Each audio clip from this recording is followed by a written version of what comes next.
This is amazing. Finally, I get to work here. Oh, it was just a dream. Chào mừng các bạn đã quay trở lại với kênh YouTube The IELTS Workshop. Mình là Trung Hiếu, hiện tại mình đang là giáo viên các lớp Sophomore và Junior tại The IELTS Workshop. Hôm nay trong chuyên mục IELTS Speaking Sample, chúng ta sẽ tìm hiểu về một chủ đề, đó là Describe an ambition you have not yet achieved. So let's get it. Với topic này mình sẽ nói về tham vọng được sống và làm việc tại nước ngoài của bản thân. Và để form lên các cái ideas khác nhau thì mình sẽ sử dụng một phương pháp quen thuộc mà mình hay sử dụng, đó là WH questions. Vậy thì phương pháp này được sử dụng như thế nào? Đó là mình sẽ brainstorm càng nhiều các câu hỏi càng tốt với từng question words. Và sau khi mà chúng ta đã brainstorm xong, mình sẽ chọn lọc các câu hỏi đó để có thể form thành một list idea phù hợp phục vụ cho bài nói. Ví dụ với từ đầu tiên, đó là từ what. Ok, mình sẽ có thể brainstorm một vài các câu hỏi. Ví dụ như what is the ambition? What is the background story behind it? What makes me want it? Or what do I have to do to obtain this ambition? Sau đó với từ why, mình sẽ có một vài những câu hỏi. Ví dụ như why do I have that ambition? Why haven't I achieved it? Or why does it matter to me? Vậy thì sau khi mà mình đã có một vài những câu hỏi như vậy, right, thì chúng ta sẽ có thể chọn lọc từ các cái list câu hỏi này bằng việc là loại bỏ những câu hỏi mà nó có ideas trùng lặp nhau. Ví dụ như trong phần vừa rồi, ok, chúng ta sẽ có những câu hỏi như là what makes me want it hay why do I have that ambition. Ok, nó cùng miêu tả và cùng nói về một thứ, vậy nên là mình sẽ chỉ chọn một thôi. Ok, và any question will do. Quan trọng đó là về idea. Và sau khi mình đã brainstorm và làm các bước chọn lọc ra câu hỏi, mình sẽ có khoảng tầm 5 cho đến 8 câu phục vụ cho từng bài speaking khác nhau. Ok, và với topic ngày hôm nay thì mình sẽ có một list các câu hỏi như sau. Đầu tiên đó là what is the ambition? Why do I have that ambition? Why haven't I achieved it? How do I feel about it? And what do I have to do to achieve it? Tiếp theo đến phần vocabulary thì mình sẽ có một số những từ và cụm từ thuộc chủ đề khát khao và nguyện vọng. Nó sẽ bao gồm những từ sau đây.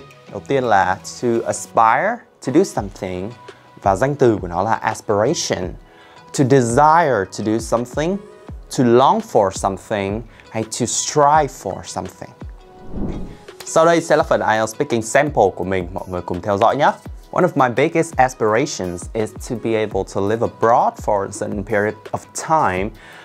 I have always been an explorer, and I have a penchant for discovering new places. In my hometown, actually one of my favorite pastimes is just to wander around the city to see new areas. And more to that, I'm also really interested in culture. Different cultural features such as customs, cuisine, festivals always pique my curiosity. Above all, I always want to extend my perspectives on lives, and I think one of the best ways to do it is to integrate into new living environments.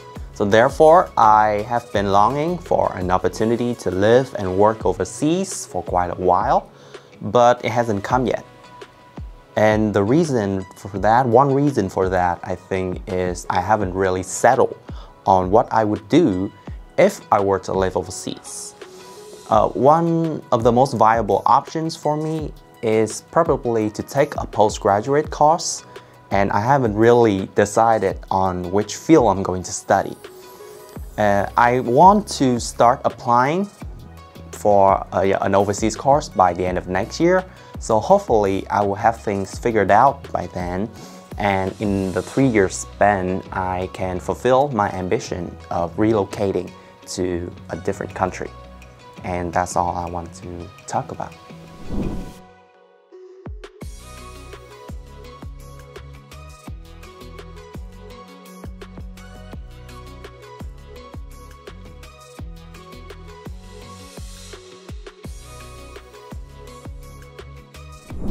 Ok, và vừa rồi là phần speaking sample của mình cho topic Describe an ambition you have not yet achieved. Mình hy vọng là các bạn đã có thể học được một số những ngôn ngữ cũng như là các cái phương pháp thú vị và các bạn có thể áp dụng được cho chính việc học tập của mọi người.